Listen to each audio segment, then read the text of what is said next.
Hi, it's Christina with the Sisyphean Journal. We are continuing our journey through Lyme 5. And when we got to the section on injuries to the intestines and bowel, I decided to look a little bit more deeply into one specific non-fatal abortion that was absolutely devastating. And I'll just Line 5 said, on June 25th, 1982, John Roe 204 performed a third trimester abortion on 12-year-old Natasha at Acme Reproductive Services 26. The girl's uterus was ruptured in 3 places and had to be removed. She also suffered multiple injuries to her large and small bowel. Natasha required a colostomy, but her bowel was later reattached and the colostomy discontinued. The medical board referred to the abortion as a hatchet job and alleged gross and repeated malpractice. Roe's attorney called him superlative and said he has performed thousands and thousands of pregnancy terminations in this country and his native Cuba. 1 year later, Hilda also required a hysterectomy and colostomy after an abortion by Roe 204. So I wrote this particular case up in a lot more detail below.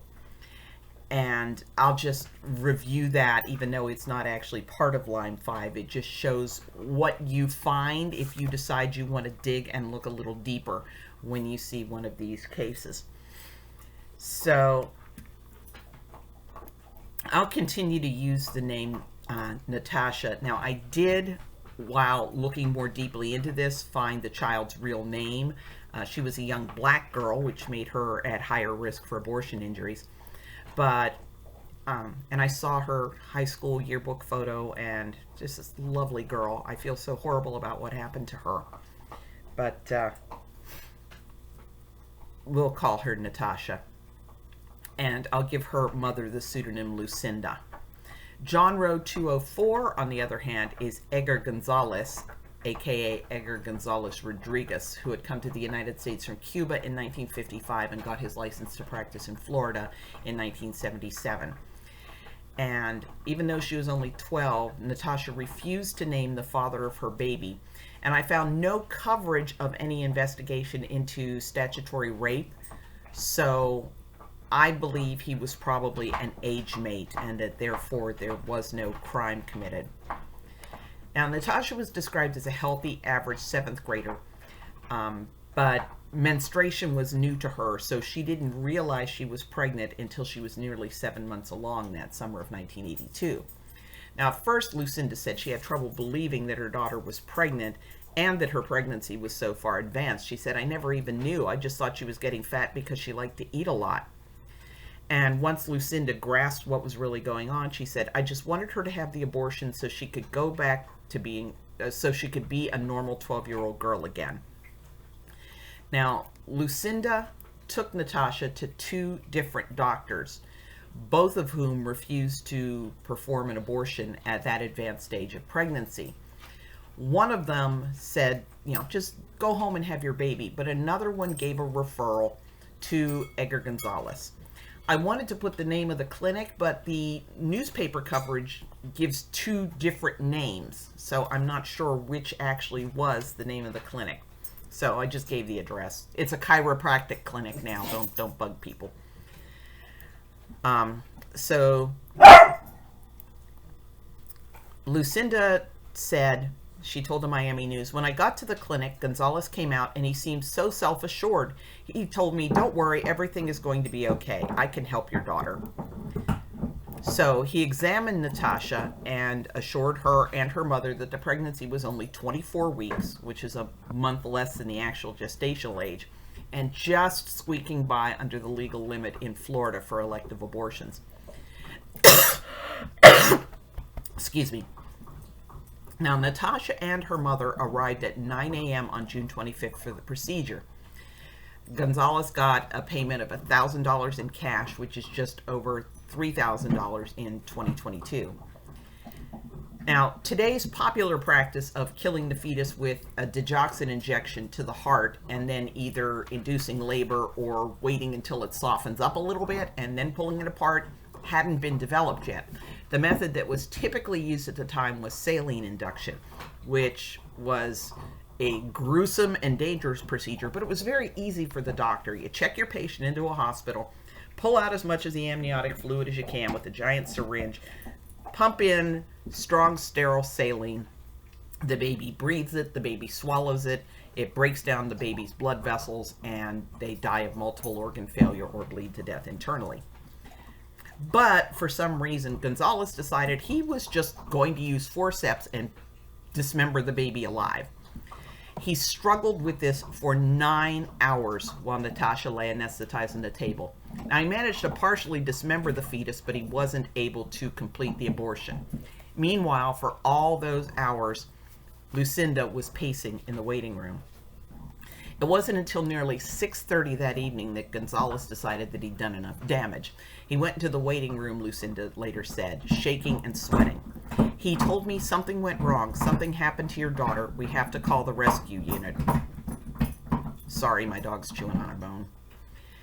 While they waited for the first responders from Miami Fire Department, Lucinda said, I went crazy. I didn't know what to do. I thought I was the one that would lose control. I walked into where my child was, and she was just lying there, stretched out like she was taking her last breath.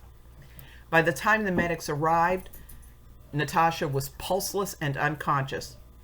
Gonzalez told the people taking over the child's care that she had only been 22 weeks pregnant. The ambulance took Natasha to South Miami Hospital. The doctor who treated her there said, when we got her on the operating table, she was within an hour of death. The child's uterus was traumatically ruptured in 3 different places. She had multiple injuries in her large and small bowels.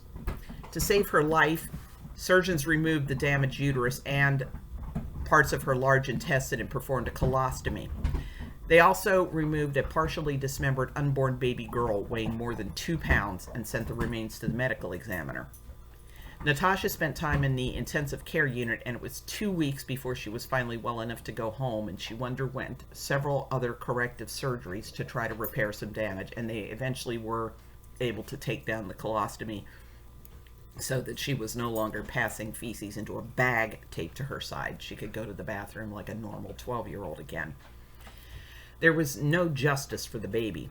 Prosecutors David Waxman and Tony Masoto pursued the case. Ben Hall, a Metro-Dade homicide detective, noted that Florida law forbade abortions after viability, except in cases where the mother's health or life was at risk, and even then it required that the pregnancy be ended in a way to try to preserve the life of the baby. Now, the detectives pursuing the case likely witnessed the autopsy on the baby, and they certainly would have seen the autopsy photos. The baby's decapitated head, along with her severed right leg and left arm, had still been left inside Natasha's body. Her left leg was almost completely severed as well, though the right arm was still attached to the torso. The only part of the baby Gonzalez had managed to remove from Natasha's body, likely via suction, had been the baby's brain.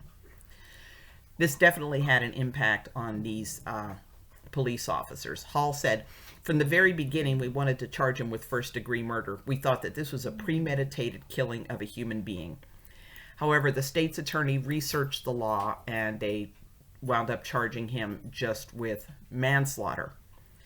However, Gonzalez challenged this charge. His attorney asserted that because the killing took place entirely inside Natasha's body, he had not killed a human being under Florida law, and Dade Circuit Court Judge Joseph Farina agreed, asserting that according to Florida law, if the baby had been injured while it was still in Natasha's body but had been born alive and then died from those injuries, then they could have pursued charges for the death of the baby. But because the baby died in utero, or possibly shoved through into the abdominal cavity, the baby wasn't a person. The baby was not a human being. So there was no justice for the baby, and it turns out there was no justice for Natasha either. The prosecutors had charged Gonzalez with aggravated battery on the grounds that she could not have consented to such catastrophic injuries. But Judge Farina also threw out that charge on the grounds that Natasha and her mother had both signed a consent form, and noted that on that consent form it said that internal injuries and uterine rupture were possible complications. So this left prosecutors with nothing but the illegal abortion charge, which had a maximum potential sentence of 5 years rather than the minimum manslaughter sentence of 15 years. Now, Gonzalez's attorney also tried to get the illegal abortion charge thrown out on the grounds that under Roe v. Wade, the state had no grounds to forbid abortions after any particular point in pregnancy, but said it rather hinged on whether the fetus was viable. This didn't hold any water in this case, since the medical examiner and every other doctor who treated Natasha had been in agreement that the baby could have survived if born alive. So this charge stood. Now, Gonzalez seemed to think he'd made everything right when he returned the $1,000 to Lucinda. And he justified having not consulted with another doctor prior to undertaking such a risky procedure because he was, his words, so anxious to get the abortion done. Now, of course, Gonzalez's lawyer decided to paint him as the victim in this case. Barrera characterized him as a superlative doctor who has performed thousands and thousands of pregnancy terminations in this country and his native Cuba. She asserted that 1 in every 3,000 abortions results in a hysterectomy, and that Natasha's case was the first in more than 1,200 abortions Gonzalez had done in Miami that resulted in a complication. And this claim doesn't hold a lot of water, since while Gonzalez was waiting for the medical board to decide what to do, he performed an abortion on another woman that left her requiring a hysterectomy and a colostomy to save her life. Barrera said that she was one of Gonzalez's patients, and that he was a decent human being, and because he's had one mishap during years of practice does not justify this vindictive persecution by the state of Florida. And she said that the press was doing a hatchet job on Gonzalez as they reported on this near-fatal abortion. But medical board member Dr. Raul Fali responded, "Shut up, Rosie. You used the expression hatchet job. I have the record before me, and I haven't seen a more perfect example of a hatchet job than what Dr. Gonzalez performed on that woman and her fetus." Now, Gonzalez pleaded no contest on the illegal abortion charge, and he was sentenced to 5 years probation. The medical board voted unanimously to revoke his license rather than to merely suspend it indefinitely. But nevertheless, it wasn't anybody's responsibility to actually check up on him and make sure he wasn't practicing. It turns out that losing his license and having to answer to a probation officer really didn't throw off his groove at all. He kept quietly doing abortions at his clinic. Now, in 1988, a concerned citizen wrote a letter to the Department of Professional Regulation to report that Gonzalez was still in business, and the state began an investigation. A dozen women reported that Gonzalez had performed abortions on them, and they sent in an undercover investigator, and he offered to do an abortion for $450. So Gonzalez was arrested along with a 42-year-old woman named Maria Chavez, who had never been licensed to practice in the United States. Both of them had been performing abortions at Gonzalez's facility. Now, a Miami News reporter spoke to Lucinda by phone after Gonzalez was arrested. Natasha was too traumatized to be interviewed. Lucinda said, "Ever since my daughter saw that man's face again, she has been withdrawn. She prefers to remain in her room with the door closed. She's been crying every day, and she has been throwing up." Linda nearly wept as she told the reporter, "I couldn't believe it was him all over again. I couldn't believe he was still out there practicing medicine. We were just starting to get our lives in order with much difficulty, and now we have to be reminded of this again." Natasha was 18 by then. She had finished high school. She had a boyfriend who knew nothing about the abortion. But when Gonzalez was shown on the TV news, Lucinda said, Natasha said, "It's starting all over again, Mama. That man is back." And Lucinda said that Natasha had struggled a lot after the abortion, with good days when she was a vibrant teenager and bad days when she would cry for hours in her bedroom. Lucinda was considering getting her daughter some psychiatric help. "I felt guilty all these years," she told the reporter, "because after all, I was the one that took her to Gonzalez."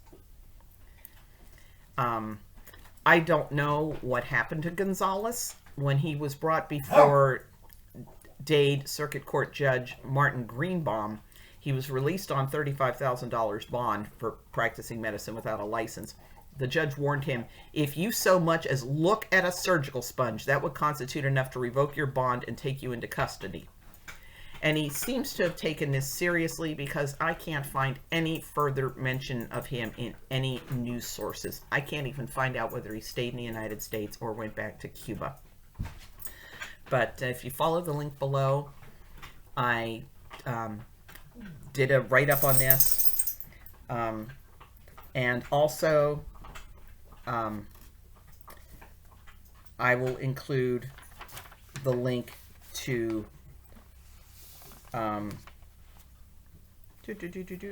where is it?